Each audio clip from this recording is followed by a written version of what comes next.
Hello and नमस्कार। मेरा नाम है सोम गंगवार और आपका फिर से स्वागत है हमारे चैनल मैथ्स बाई सोम गंगवार पर। आज हम एक बहुत ही इम्पॉर्टेंट और बेहतरीन टॉपिक को लेकर आए हैं जिसका नाम है प्रिज्म एंड पिरामिड। हमारे रिसेंटली एग्जाम्स में एसएससी और रेलवे में इस प्रकार के क्वेश्चन पूछे जा रहे हैं प्रिज्म और पिरामिड को लेकर। तो आज के सेशन के बाद आपको इसमें कोई डाउट नहीं रहेगा और इस सेशन में हम इससे संबंधित प्रीवियस ईयर के क्वेश्चंस को भी सॉल्व करेंगे। तो चलिए शुरू करते हैं। सबसे पहले समझते हैं कि प्रिज्म क्या होता है। तो प्रिज्म एक ऐसी सॉलिड फिगर होती है जिसमें दो पैरेलल और कॉन्ग्रुएंट बेसिस होते हैं। कॉन्ग्रुएंट का मतलब होता है एक जैसे, समान बेसिस होते हैं। इसको हम डायग्राम से समझते हैं। ये हमारा एक है क्यूबॉइड, हिंदी में जिसे हम घनाभ बोलते हैं। आप जिस रूम में बैठे हैं वो भी आपका एक क्यूबॉइड है, वो भी एक कमरा है। तो उस कमरे का ये आपका फ्लोर हो जाएगा, ये आपकी रूफ या सीलिंग हो जाएगी। तो आपका फ्लोर और आपकी रूफ का एरिया बिल्कुल सेम है, टॉप और बॉटम बिल्कुल सेम है। और ये दोनों किससे जुड़े हैं? पैरेलल लाइन से। दोनों रूफ और फ्लोर क्या है? आपस में पैरेलल है, इसलिए हमारा ये क्या हो जाएगा? एक प्रिज्म हो जाएगा। तो अब कितने प्रकार के प्रिज्म होते हैं सवाल आता है। तो प्रिज्म के कोई निश्चित प्रकार नहीं है, उसके बेस के आधार पर उस प्रिज्म का हम नाम दे देते हैं। यहाँ पर एक नीचे जो प्रिज्म दिया है वो ट्रायंगुलर प्रिज्म है क्योंकि इसका बेस क्या है? त्रिभुज है। ऐसे बहुत सारे होते हैं, एक नज़र डालते हैं उन पर। ये हमारे कुछ प्रिज्म दिए हुए हैं, लेकिन इसमें एक हमारा क्या है? पिरामिड है। ये हमारा क्या है? एक पिरामिड है। क्यों? क्योंकि इसमें दो बेस नहीं है। पिरामिड को अभी हम आगे समझेंगे। ये हमारे कुछ इंपॉर्टेंट फार्मूला हैं जिसे हमको याद रखना है। तो चलिए इनके बारे में डिस्कस करते हैं। मान लीजिए ये आपका एक बेलन है, क्यों? और बेलन का क्या बेस क्या होता है? वृत्त होता है।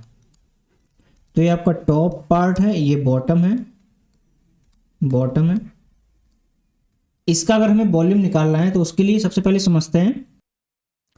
मान लीजिए आपके पास एक सीडी है, सीडी जिसमें आप मूवीज वगैरह देखते थे। तो इस सीडी का मैं आपसे एरिया पूछूं, एरिया क्या होगा? Pi R square.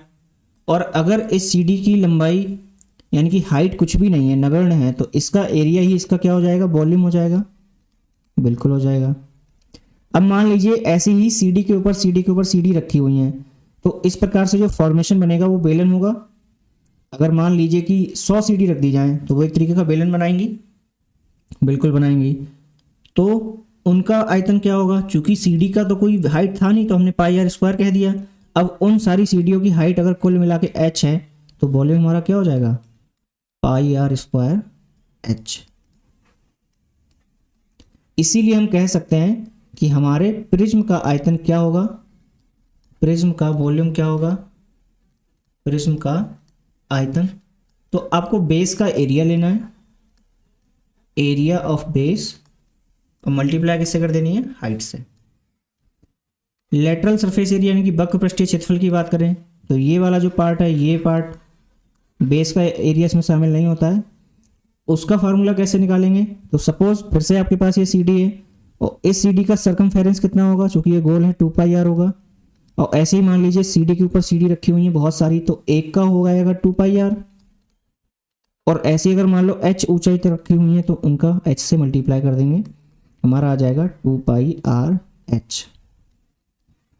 Total surface area की बात करें तो बेस के एरिया को भी हम इसमें जोड़ देंगे। तो 2 pi R H plus base का एरिया 2 पाई आर स्क्वायर हो जाएगा हमारा बेस का एरिया। तो हमारा हो जाएगा 2 पाई आर कॉमन आ गया, एच प्लस आर। ये आपको याद रखना है। यहां पर भी आपको दिया है जो मैंने वहां पर बताया था, आपका volume base into height, perimeter into height, और क्या हो जाएगा? Lateral surface area plus 2 base total surface area के बराबर हो जाएगा। ये आपका बेलन है तो इसका वॉल्यूम तो हम पढ़ ही चुके हैं। वॉल्यूम हमारा होगा pi R square H, lateral surface area होगा 2 pi R H, total surface area 2 pi R bracket में एच प्लस आर, ये आपको याद रखना है। अब हम चलते हैं कि पिरामिड क्या होता है। तो जैसे हमारे प्रिज्म में 2 बेसिस थे, प्रिज्म में 2 बेसिस होते हैं और पिरामिड में केवल एक बेस होता है और उसके लेटरल फेसेस एक पॉइंट पर आकर मिलते हैं जिसको हम बोलते हैं चोटी।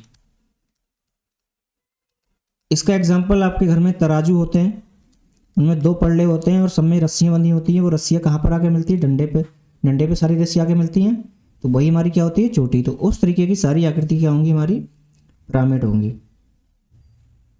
उसमें कुछ चीज़ें और देखते हैं। आपके सेंटर से चोटी तक की दूरी जो होती है वो हमारी हाइट होती है। ये वाली जो दूरी है, ये जो दूरी है, ये हमारी क्या होगी? हाइट होगी। और आपके एज से, कोने से चोटी तक की दूरी हमारी होगी स्लेंट एज या एज, स्लेंट एज या एज। और अब सबसे इंपॉर्टेंट आपकी स्लेंट हाइट। तो स्लेंट हाइट हमारे बेस के किसी भी साइड के मिड पॉइंट से चोटी तक की दूरी होती है। ये हमारा होता है मिड पॉइंट, मिड पॉइंट, जिसको हम एल से भी डिनोट करते हैं, एल। तो अब आप एक चीज़ देखिए, ये आपका मान लीजिए हाइट है, ये आपका स्लेंट हाइट है। तो ये अगर एच है तो ये क्या होगी? Mid point. मिड मान लीजिए आपका बेस की जो साइड है वो ए है, तो ये हो जाएगी a/2। तो इसमें क्या कॉम्बिनेशन आएगा निकल के? हमारा h² प्लस a²/4 बराबर l। तो l बराबर क्या आ जाएगा? l² आएगा ऊपर, l बराबर आ जाएगा h² प्लस का a²/4। अब मान लीजिए आपको संबंध दिखाना है हाइट में और स्लेंट एज में, तो आपका एल की जगह क्या आ जाएगा? एज आ जाएगा, यानी कि ई। लेकिन ये वाला जो पार्ट आएगा, ये आप डायग्राम में देख सकते हैं, ये जो पार्ट है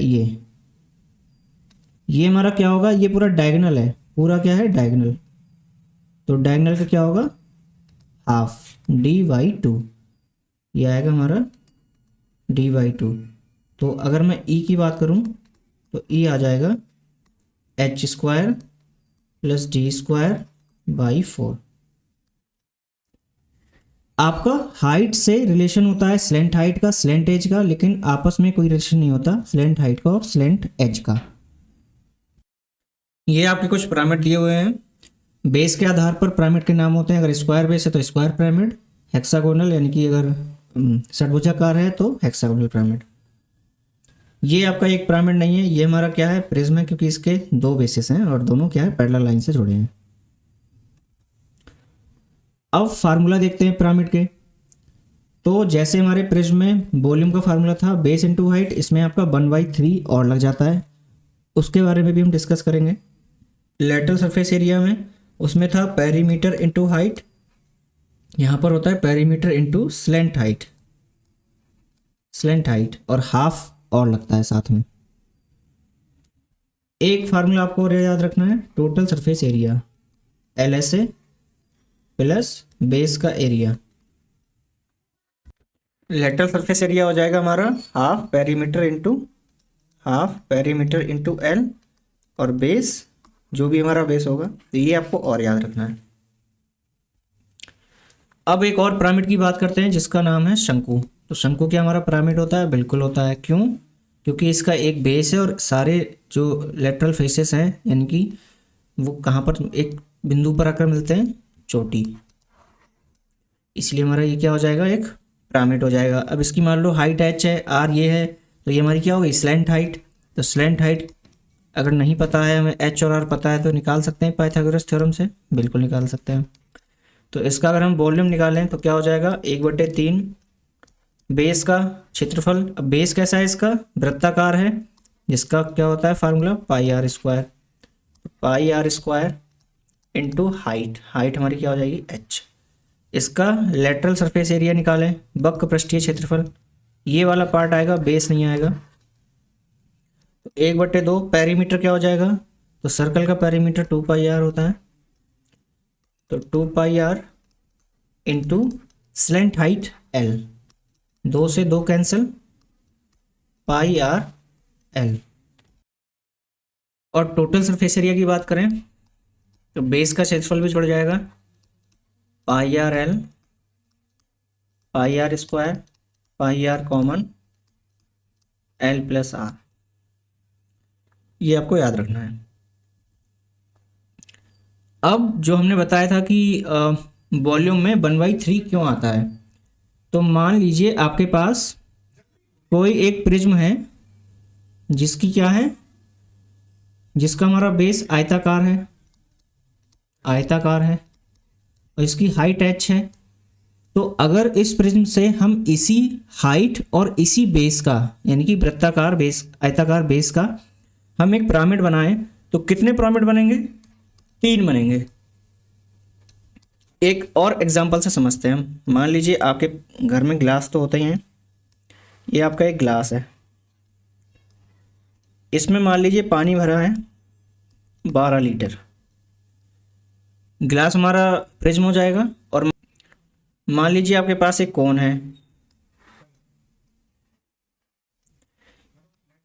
इसकी हाइट h है और इसका रेडियस r है, और इस वाले का भी हमारा रेडियस r है और हाइट h है। दोनों की रेडियस और h सेम है। तो अगर इसका पानी हम इसमें डालें तो कितना पानी ये ले सकता है? तो इसका जस्ट तिहाई, यानी कि 4 लीटर। यानी कि इस पूरे पानी को इकट्ठा करने के लिए हमें 3 पिरामिड लगेंगे, इसलिए एक पिरामिड का वॉल्यूम प्रिज्म के वॉल्यूम का 1/3 होता है। अब एक और डायग्राम के बारे में बात करेंगे जिसका नाम है फ्रस्टम छिन्नक। ये कैसे बनता है? जब हम कोन के ऊपर के किसी पार्ट को समांतर काट देते हैं, आधार के समांतर, तो जो हमारा डायग्राम बनता है उसे हम बोलते हैं फ्रस्टम। ये भी हमारी क्या है, एक 3D सॉलिड फिगर होती है। ये आपकी डेफिनेशन है। चलिए इसको समझते हैं। ये आपकी मान लीजिए कोई कोन है, ये कोन है आपकी कोई, इसकी हाइट मान लेते हैं आपकी है कैपिटल H, कैपिटल H। और यहां से मान लीजिए कोई शंकु काटा है किसी ने, ऊपर का पार्ट काट के हटा दिया। तो अगर इसकी रेडियस r है, बड़े वाले की रेडियस हमारी कितनी है? कैपिटल R है। इसको थोड़ा सा ठीक कर लेते हैं।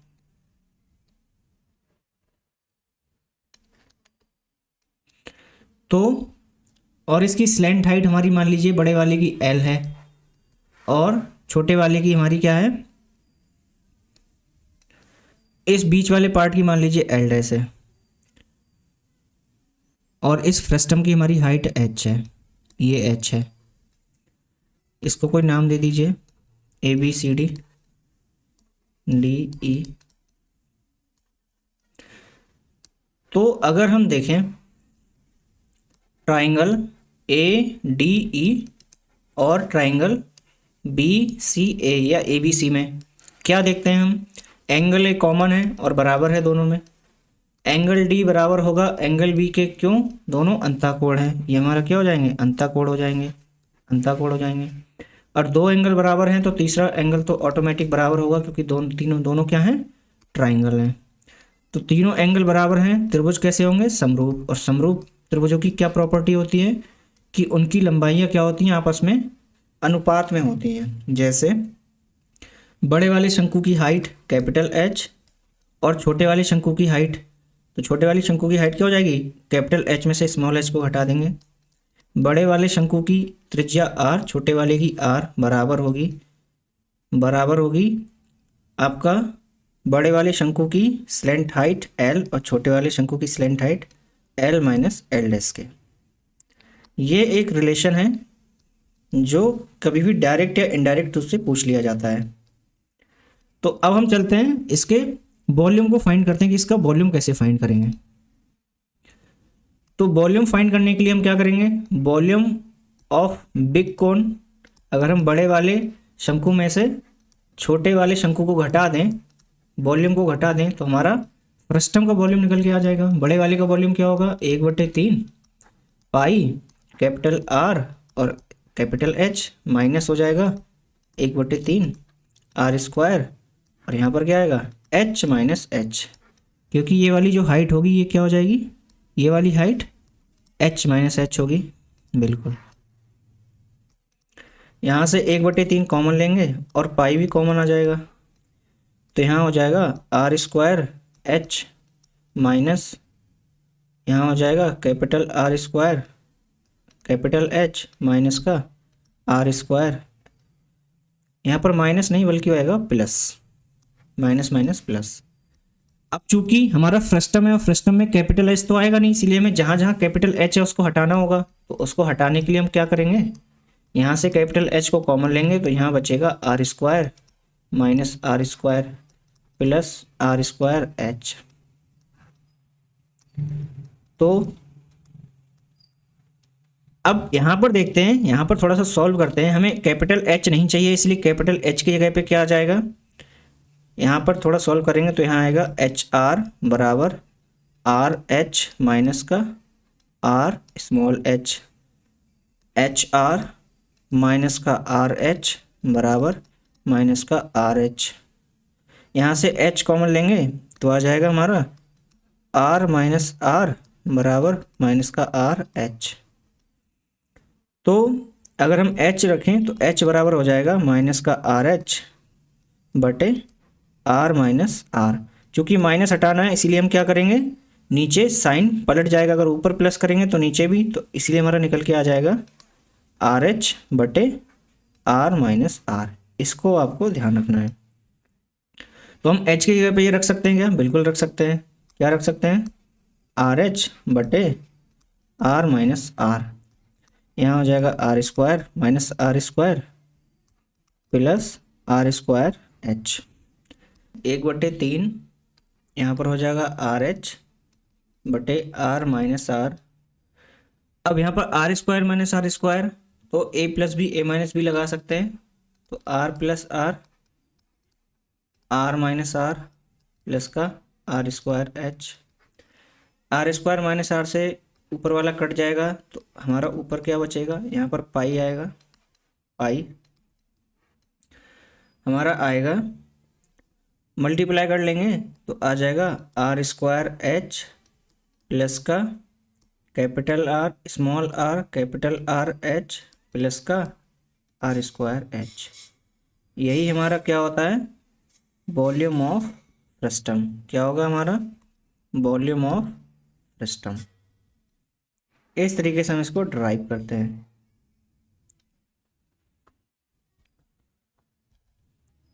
तो यही हमारा इसमें दिया गया है। वॉल्यूम ऑफ में क्या दिया है, 1/3 pi H R square plus capital R R और फिर आर स्क्वायर। अब ये तो हमारा फार्मूला डेरिवेशन हमने किया, बट इसको याद कैसे रख सकते हैं।